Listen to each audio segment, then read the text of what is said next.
வணக்கம். இது வசந்தம் தொலைக்காட்சி நிறைவு பிரதான செய்திகளோடு இணைந்து கொள்ளும் நாம் கே மூர்த்தி, எம் கவிதா பாரதி. விரிவான செய்திகளுக்கு செல்வதற்கு முன்னர் தலைப்புச் செய்திகள்.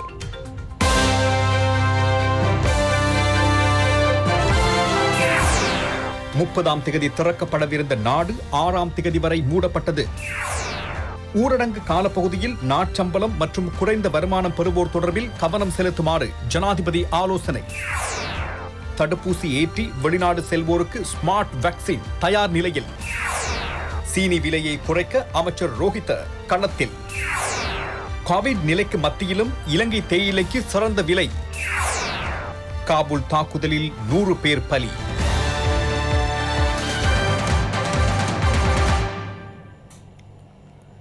தனிமைப்படுத்தல் ஊரடங்கு சட்டம் அடுத்த மாதம் 6ஆம் திகதி வரை நீடிக்கப்பட்டுள்ளது.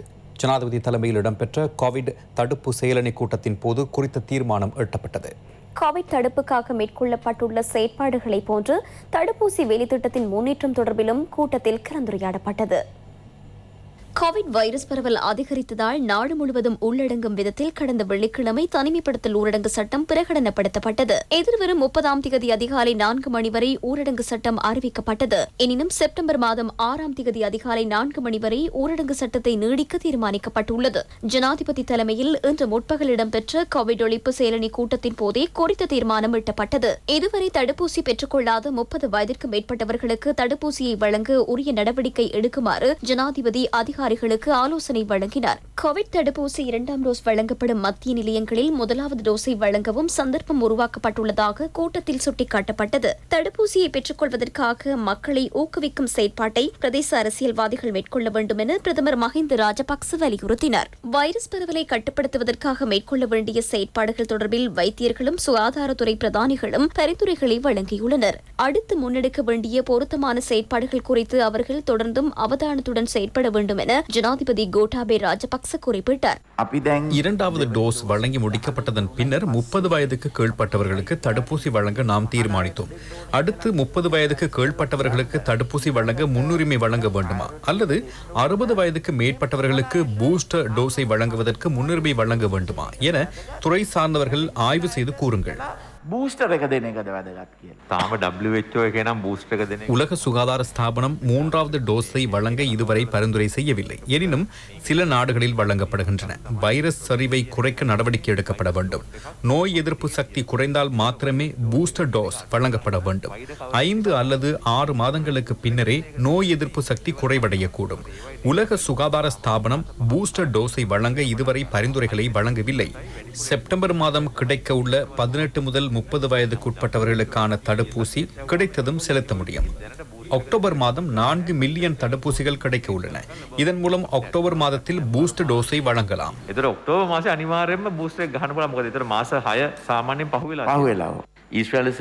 இஸ்ரேலில் 12 வயதுக்கு மேற்பட்ட 70% தடுப்பூசி செலுத்தப்பட்டுள்ளது. தடுப்பூசி திட்டத்தில் சிறந்த நாடு இஸ்ரேல் என உலக சுகாதார ஸ்தாபனமே கூறுகிறது. இதனால் நாம் ஆராய வேண்டும். வாராவாரம் ஊரடங்கை நீடிப்பது பயனில்லை. இதற்கு ஒரு சிறந்த தீர்வு அவசியம்.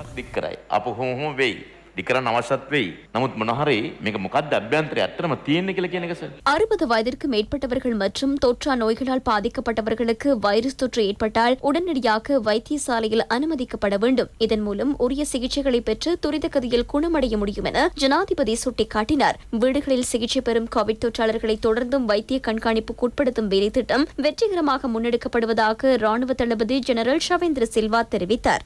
ஊரடங்கு சட்டம் அமுல் செய்யப்பட்டுள்ள காலப்பகுதியில் பொதுமக்களின் அன்றாட தேவைகளை பூர்த்தி செய்வதற்கான செயற்பாடுகள் தொடர்பிலும் மீளாய்வு செய்யப்பட்டது. நாட்சம்பளம் பெறுவோர் மற்றும் குறைந்த வருமானம் பெறுவோர் தொடர்பில் விசேட கவனம் செலுத்த வேண்டியது அவசியம் என ஜனாதிபதி கோட்டாபே ராஜபக்ச தெரிவித்தார். தேசிய பொருளாதாரத்தை முகாமைத்துவப்படுத்தி தொற்று நோயை கட்டுப்படுத்துவது அவசியம் என அமைச்சர் பசில் ராஜபக்ச குறிப்பிட்டார்.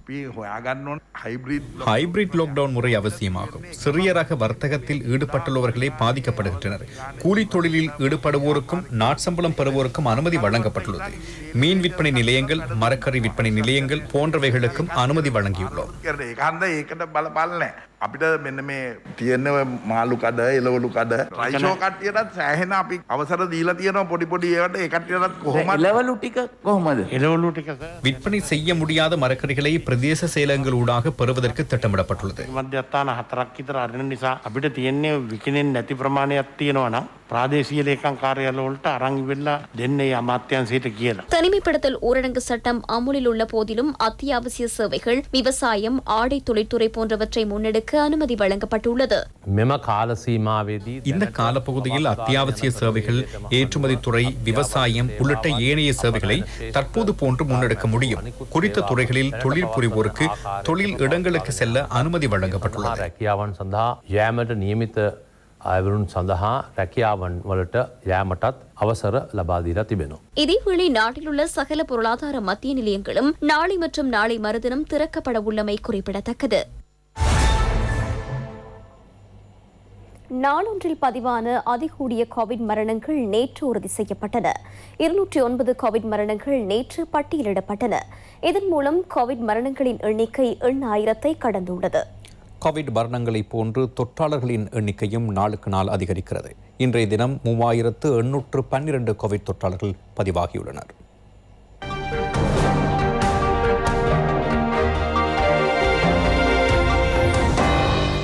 இன்றைய தினம் 3812 கோவிட் தொற்றாளர்கள் பதிவானதன் மூலம் மொத்த கோவிட் தொற்றாளர்களின் எண்ணிக்கை 4,16,182 அதிகரித்துள்ளது. அதில் 54,834 பேர் சிகிச்சையில் உள்ளனர். 3,53,191 பேர் பூரண குணமடைந்துள்ளனர். நேற்றைய தினம் 209 மரணங்கள் பட்டியலிடப்பட்டிருந்தன. அதில் 101 ஆண்களும் 108 பெண்களும் அடங்குகின்றனர். நாட்டில் இதுவரை 8,157 கோவிட் மரணங்கள் பதிவாகியுள்ளன. நேற்றைய தினம் 16,189 PCR பரிசோதனைகளும் 4,886 ஆன்டிஜென் பரிசோதனைகளும் மேற்கொள்ளப்பட்டன. கோவிட் தாக்கத்தினால் இதுவரை 30 கர்ப்பிணி பெண்கள் உயிரிழந்துள்ளதாக விசேட வைத்திய நிபுணர் பிரதீப் டி சில்வா தெரிவித்துள்ளார். கோவிட் தொற்றினால் 30 கர்ப்பிணி தாய்மார்கள் உயிரிழந்துள்ளனர். தடுப்பூசியின் 2 டோஸ்களையும் பெற்றுக்கொண்ட எந்த ஒரு கர்ப்பிணி தாயும் உயிரிழக்கவில்லை. தடுப்பூசி மாத்திரமே இதற்கு தீர்வாகும். கர்ப்பிணி தாய்மார்களுக்கு கடுமையான காய்ச்சல் மற்றும் சுவாசிப்பதில் சிரமம் இருந்தால் அவர்கள் உடனடியாக வைத்தியசாலை செல்ல வேண்டும். இதேவேளை கோவிட் தொற்று காரணமாக சிகிச்சை பெற்று வந்த சிரேஷ்ட பிரதி போலீஸ் மா அதிபர் அஜித் ரோஹன பூரண குணமடைந்து வீடு திரும்பினார். இலங்கை தேசிய கிறிஸ்தவ தன்னார்வ அமைப்பு 46 லட்சம் ரூபாய் பெறுமதியான சுகாதார உபகரணங்களை ராஜாங்க அமைச்சர் சுதர்ஷினி பெர்னாண்டோ பிள்ளையிடம் வழங்கியுள்ளது. நிகழ்வில் ராஜாங்க அமைச்சர் அருந்திக பெர்னாண்டோவும் கலந்து கொண்டார். இதுவரை தடுப்பூசி பெறாதவர்கள் அருகிலுள்ள மத்திய நிலையத்திற்கு சென்று தடுப்பூசியை பெற்றுக் கொள்ளவும். தடுப்பூசியின் வகைகளை தேடுவதில் பயனில்லை. நாட்டில் பயன்படுத்தும் சகல தடுப்பூசிகளும் சிறந்தது.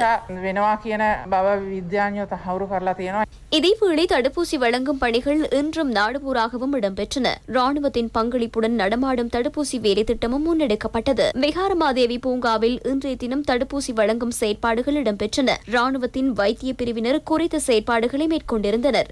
பேருவளை பிரதேச செயலகத்திற்குட்பட்ட பகுதியில் இருக்கும் மாற்றுத்திறனாளிகள் மற்றும் வயோதிபர்களுக்கு வீடுகளுக்கே சென்று தடுப்பூசி வழங்கும் செயற்பாடுகள் ராணுவத்தினரால் முன்னெடுக்கப்பட்டன.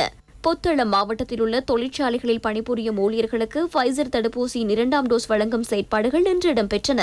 யாழ்ப்பாணம் நெல்லூர் பிரதேச செயலகத்திற்குட்பட்ட கிராம சேவகர் பிரிவுகளில் சைனோபாம் தடுப்பூசியின் 2வது டோஸ் வழங்கும் பணிகள் இன்று இடம்பெற்றன. குறித்த பகுதியைச் சேர்ந்த மக்கள் யாழ் கலாசார மையத்தில் தமக்கான தடுப்பூசியை பெற்றுக் கொண்டனர். ஓட்டமாவடி, கோரளைப்பற்று மத்தி, வாழைச்சேனை, கிரான் ஆகிய சுகாதார வைத்திய அதிகாரி பிரிவிற்குட்பட்ட பகுதியில் 60 வயதிற்கு மேற்பட்டவர்களுக்கு தடுப்பூசி வழங்கும் பணிகள் ஓட்டமாவடி தேசிய பாடசாலையில் இன்று இடம்பெற்றது. தடுப்பூசி மத்திய நிலையத்திற்கு வர முடியாதவர்களுக்கு வீடுகளுக்கே சென்று தடுப்பூசி வழங்கப்பட்டது.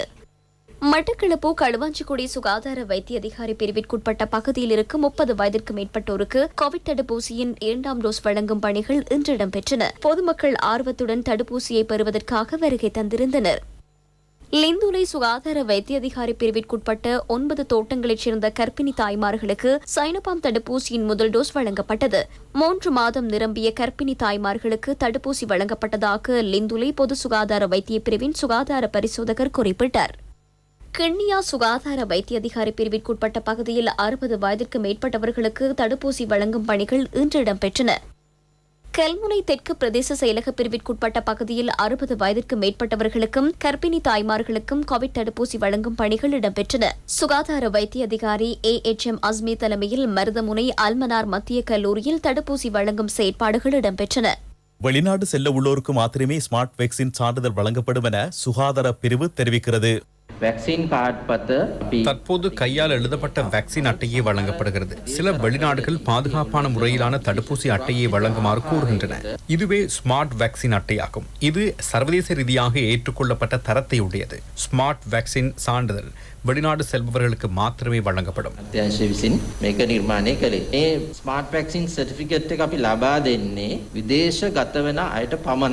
இதேவேளை நாட்டில் நேற்றைய தினம் வரை 1,22,52,121 பேர் கோவிட் தடுப்பூசியின் முதல் டோஸை பெற்றிருந்தனர். 64,64,296 பேர் இரண்டாவது டோஸை பெற்றிருந்தனர்.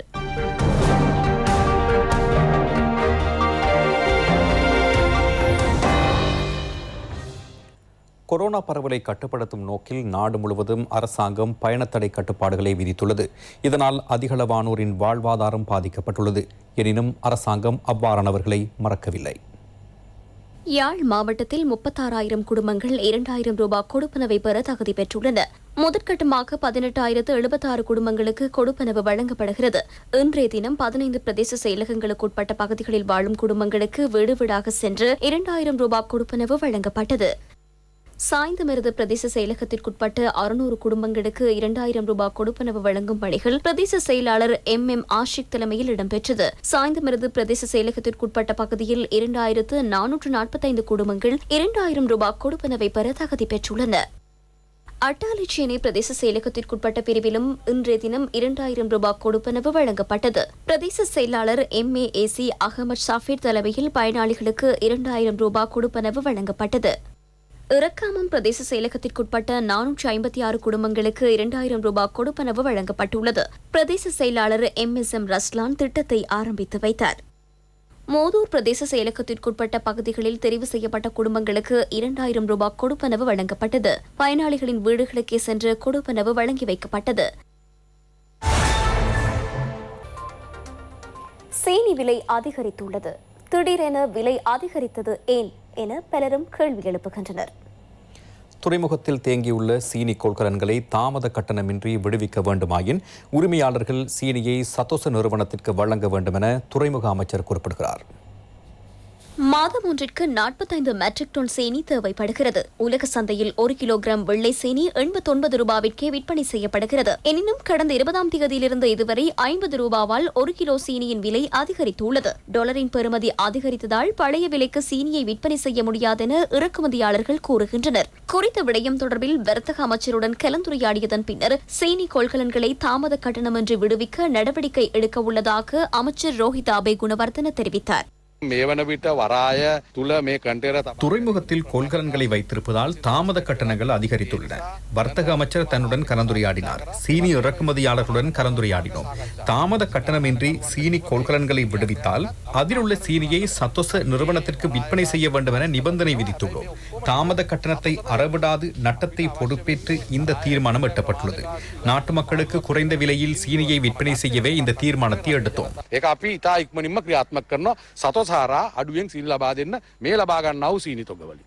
இலங்கை சீனி நிறுவனத்தினூடாக சதோச நிறுவனத்திற்கு தேவையான சீனியை துரிதகதியில் வழங்க நடவடிக்கை எடுத்துள்ளதாக ராஜாங்க அமைச்சர் ஜானக வக்கும்பரு தெரிவித்தார். இலங்கை சீனி நிறுவனத்தின் ஊடாக சத்தோச நிறுவனத்திற்கு தேவையான சீனி வழங்கப்படும். 1 கிலோ சீனியை 125 ரூபாவுக்கு நிவாரண விலையில் விற்பனை செய்ய முடியும். மக்களுக்கு தொடர்ந்தும் நிவாரணங்களை வழங்க தேவையான பங்களிப்பை வழங்குவோம்.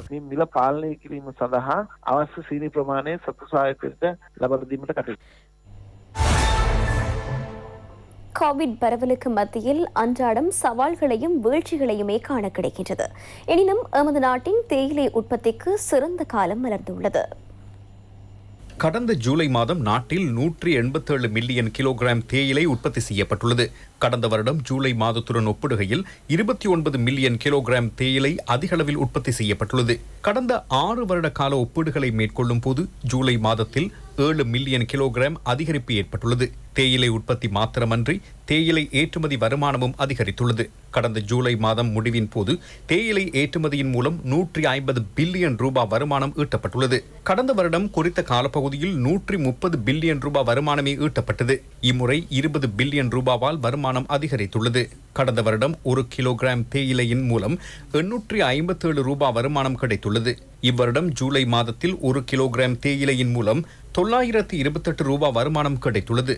பல்வேறு சவால்களுக்கு மத்தியிலும் இவ்வாறான வெற்றிகள் கிடைத்துள்ளன. ஜனாதிபதி கோட்டாபய ராஜபக்சவின் வழிகாட்டலின் மூலமே வெற்றிகளை அடைய முடிந்துள்ளதாக அமைச்சர் ரமேஷ் பத்திரன தெரிவித்தார். ராஜாங்க அமைச்சர் கனக ஹேரத்தும் தேயிலை தொழிற்துறையை முன்னேற்ற பாரிய பங்களிப்பை வழங்கியுள்ளார். தேயிலை சபை, சிறு தேயிலை தோட்ட அதிகார சபை மற்றும் தேயிலை ஆராய்ச்சி நிறுவனம் ஆகியவை இணைந்து சரியான திட்டமிடலுடன் செயற்படுவதால் நாட்டுக்கு இவ்வாறான வெற்றிகள் கிடைக்கின்றன. இவ்வருடத்திற்கான கல்வி பொதுத்தராதர, உயர்தர மற்றும் 5ஆம் தர புலமைப் பரிசில் பரீட்சைக்கு விண்ணப்பிப்பதற்கான கால எல்லை அடுத்த மாதம் 15ஆம் தேதி வரை நீடிக்கப்பட்டுள்ளது. இதற்கு முன்னர் ஜூலை மாதம் 31ஆம் திகதிக்கு முன்னர் விண்ணப்பிக்க வேண்டும் என தெரிவிக்கப்பட்டிருந்தது. இருந்தபோதிலும் தற்போதுள்ள நிலைமையை கருத்தில் கொண்டு கல்வி பொது தராதர, உயர்தர மற்றும் 5ஆம் தர பரீட்சைக்கான விண்ணப்பிக்கும் திகதியை அடுத்த மாதம் 15ஆம் திகதி வரை நீடிக்க தீர்மானித்ததாக பரீட்சைகள் ஆணையாளர் சனத் பூஜித தெரிவித்தார். கல்வி பொது தராதர, உயர்தர பரீட்சை எதிர்வரும் நவம்பர் 15ஆம் திகதி தொடக்கம் டிசம்பர் மாதம் 10ஆம் திகதி வரையும், 5ஆம் தர புலமை பரிசில் பரீட்சை நவம்பர் மாதம் 14ஆம் திகதியும் நடத்துவதற்கு தீர்மானிக்கப்பட்டுள்ளது. பாராளுமன்ற உறுப்பினர் அனுரகுமார திசாநாயக்க கடந்த 17ஆம் தேதி பாராளுமன்றத்தில் வெளியிட்ட கருத்துக்கள் நீதிமன்றத்திற்கு மறைமுக அழுத்தத்தை பிரயோகிக்கிறதா என்ற கேள்வி எழும்புவதாக பாராளுமன்ற உறுப்பினர் ஜனாதிபதி சட்டத்தரணி ஜயந்த வீரசிங்க தெரிவிக்கின்றார். நீதிச்சபைகள் ஆணைக்குழுவினால் நடத்தப்பட்ட கருத்தரங்கின் போது நிறைவேற்று அதிகாரத்தின் தேவைக்கு ஏற்ப போலீசாரினால் நீதிமன்றத்தில் முன்வைக்கப்படும் கோரிக்கைகளுக்கு நீதவான்கள் வழங்கிய தீர்ப்பு தொடர்பில் கருத்துக்கள் வெளியிடப்பட்டுள்ளன. வழங்கப்பட்ட தீர்ப்புகள் தொடர்பில் அழுத்தங்கள் பிரயோகிக்கப்பட்டுள்ளதாகவும் இதன் மூலம் நீதிமன்றத்தின் சுயாதீனத்தன்மைக்கு அழுத்தம் வழங்கப்பட்டுள்ளதாகவும் தகவல்கள் கிடைத்துள்ளன. குறித்த தகவல்கள் போலியானதாகும். நீதிச்சபைகள் ஆணைக்குழு கருத்தரங்கை நடத்தவில்லை. இலங்கை நீதிபதிகள் நிறுவனமே கருத்தரங்கை நடத்தியது. அதில் பங்கேற்ற சில வளவாளர்கள் போலீசாரின் கோரிக்கைக்கு அமைய ஆர்ப்பாட்டங்களை நிறுத்த தடை உத்தரவுகள் பிறப்பிக்கப்பட்டதாக குறிப்பிட்டுள்ளனர். அவை முற்றிலும் உண்மைக்கு புறம்பானதாகும். நீதிபதிகள் சமகால செயற்பாடுகள் மற்றும் நிலவரங்களை கருத்தில் கொண்டு உரிய சட்டத்தின் அடிப்படையிலேயே செயற்படுகின்றனர். நாட்டில் சுயாதீனமான நீதிமன்ற கட்டமைப்பு உள்ளது. எவரும் நீதிமன்ற செயற்பாடுகளில் அழுத்தம் பிரயோகிக்க முற்படுவதில்லை. கடந்த அரசாங்கத்தை போன்று நீதிபதிகளுக்கு தொலைபேசி மூலம் அழைப்பு எடுத்து கதைக்கும் பிரதி அமைச்சர்கள் தற்போதைய அரசாங்கத்தில் இல்லை. தமக்கு பிரதிகூலமான தீர்ப்பு வழங்கிய நீதிவான்களுக்கு பதவி உயர்வு வழங்காத அரசாங்கம் இதுவல்ல. பாரிய ஆர்ப்பாட்டங்களை மேற்கொள்ளும் போது சிலரை கைது செய்வதை தடுப்பதற்காக நீதிமன்றத்திற்கு மறைமுக அழுத்தங்களை பிரயோகிப்பதற்காகவா இவ்வாறு உரை நிகழ்த்தப்பட்டதென சந்தேகம் நிலவுகிறது. අධිකරණයට බලපෑමක් කරන්නද කියන ප්‍රශ්නය අපිට යොමු කරන්න වෙනවා. 19வது அரசியல் திருத்தத்தின் மோசமான விளைவுகளை தற்போதும் அனுபவிப்பதாக பாராளுமன்ற உறுப்பினர் SB திசாநாயக்க தெரிவித்தார். ஊடகவியலாளர் சந்திப்பின் போதே அவர் இவ்வாறு குறிப்பிட்டார். $18 பில்லியன் டாலர்களுக்குள் சிக்கியிருந்த நாட்டை $78 பில்லியன் வளர்ச்சிக்கு இட்டுச் செல்லப்பட்டது. 7.1, 6.9, 8.2, 8.3 என பொருளாதாரம் அபிவிருத்தி செய்யப்பட்டது. 2009ஆம் ஆண்டில் இருந்து 2015ஆம் ஆண்டு வரையான காலப்பகுதியில் ஈட்டிய பொருளாதார வளர்ச்சியை கடந்த அரசாங்கமே வீழ்ச்சியடைய செய்தது. 19வது அரசியல் திருத்தத்தின் மூலமே நாடு தோல்வியடைந்தது. நாடு பாதுகாப்பற்ற நிலையை அடைந்தது. ඒකෙන් තමයි මේ කොහෙදෝ ගහන්න හිටපු කැලේ මෙහාට ගහුවේ. මේනකොට ශ්‍රී ලංකා නිදහස් පක්ෂයේ විපක්ෂය සහ අන්පක්ෂ කණ්ඩායම් පදිය තමන්ගේ රටපතිලා දින උතුමා දුන්නද? මගේ රටට දෙන්න මට නෑ වැටුපක්. வழங்குவதற்கு எமக்கு சம்பளமே கிடைப்பதில்லை. வங்கியால் எமது சம்பளம் துண்டிக்கப்படுகிறது. எனினும் நான் நிதியுதவி செய்வேன். நான் வங்கிக்கு 300 லட்சம் கடன். இதனால் எனது முழு சம்பளமும் வங்கியால் அறவிடப்படுகிறது. நான் சிரமத்திற்கு மத்தியிலேயே வாழ்கிறேன். விவசாயமே எனது பிரதான வருமானம். මගේ ප්‍රධාන ආදාය මාර්ගය ගොවිතැන. லக்சலவின் முதலாவது வெளிநாட்டு விநியோக காட்சியறை அமெரிக்காவின் புளோரிடாவில் திறக்கப்பட்டுள்ளது. லக்சல காட்சி அறையை அமெரிக்காவில் திறப்பது குறித்த ஒப்பந்தம் ராஜாங்க அமைச்சர் தயாஸ்ரீ ஜெயசேகர தலைமையில் கைச்சாத்திடப்பட்டது. எமது நாட்டின் பாரம்பரிய கைப்பணிகள் உற்பத்தி அடங்கிய பத்திக் புடவை கைத்தொழில், தேயிலை, கோப்பி, வாசனை திரவியங்கள் உள்ளிட்ட ஆயுர்வேத உற்பத்திகள் புளோரிடாவில் உள்ள காட்சி அறைகள் மூலம் விநியோகிக்கப்பட உள்ளது. எதிர்காலத்தில் இவ்வாறான 50 காட்சி அறைகளை அமெரிக்காவில் திறப்பதற்கு உத்தேசிக்கப்பட்டுள்ளது. விசேடமாக அமெரிக்காவின் புளோரிடாவில் ஆரம்பிக்கப்படும் இந்த வேலை திட்டமானது முழு அமெரிக்காவிலும் விஸ்தரிக்கப்படும். அதே போன்று மத்திய கிழக்கு நாடுகளிலிருந்தும் எமக்கு பல்வேறு கோரிக்கைகள் கிடைக்கப்பெற்றுள்ளன. ஜெர்மன், ஜப்பான், ஆஸ்திரேலியா, சீனா ஆகிய நாடுகளிலிருந்து கோரிக்கைகள் கிடைத்துள்ளன. எமது நாட்டிலுள்ள கைவிளைஞர்கள் உங்களது படைப்புகளை லக்ஷல நிறுவனத்திற்கு வழங்குமாறு நாம் கோரிக்கை விடுகின்றோம். இதனை இலங்கைக்கு மாத்திரமல்ல முழு உலகிற்கும் கொண்டு செல்ல முடியும். ලංකාව තුළ පමණක් නෙවෙයි ලෝකය පුරා මෙයක් ගෙනියන්න. இத்துடன் எமது இரவு நேர பிரதான செய்தி நிறைவுக்கு வருகிறது. எமது அடுத்த பிரதான செய்தியினை நாளை மதியம் 1 மணிக்கு எதிர்பாருங்கள். வணக்கம்.